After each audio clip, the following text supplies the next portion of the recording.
ದೇವರಿಗೆ ಸ್ತೋತ್ರವಾಗಿರಲಿ.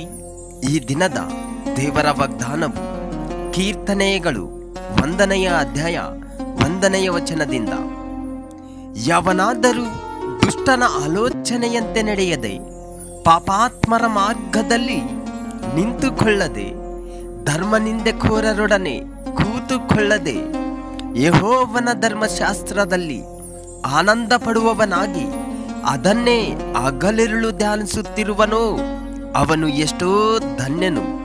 ಅವನು ನೀರಿನ ಕಾಲೇವುಗಳ ಬಳಿಯಲ್ಲಿ ಬೆಳೆದಿರುವ ಮರದ ಹಾಗೇ ಇರುವನು.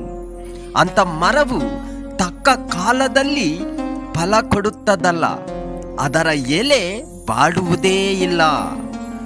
ಆಮೆನ್. ಹೌದು ಪ್ರಿಯ ದೇವಜನರೇ, ನೀವು ಸಮಯವನ್ನು ವ್ಯರ್ಥ ಮಾಡಿಕೊಳ್ಳದೆ ಪಾಪಾತ್ಮರ ಮಾರ್ಗದಲ್ಲಿ ನಿಂತುಕೊಳ್ಳದೆ ಯೆಹೋವನ ಧರ್ಮಶಾಸ್ತ್ರವನ್ನು ಧ್ಯಾನಿಸುವವರಾಗಿರ್ರಿ.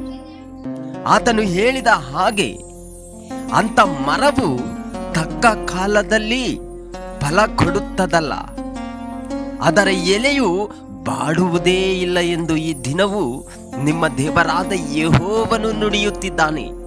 ಹೌದು ಪ್ರಿಯ ಸಹೋದರರೇ, ಆಗ ಯೆಹೋವನಲ್ಲಿ ಸಂತೋಷಿಸುವಿ ಮತ್ತು ಆತನು ನಿನ್ನ ಇಷ್ಟಾರ್ಥಗಳನ್ನು ನೆರವೇರಿಸುವನು. ಆಮೆನ್.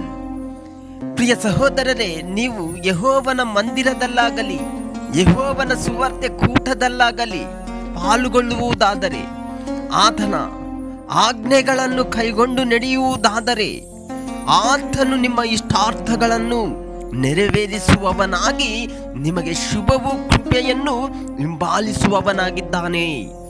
ಆಮೆನ್.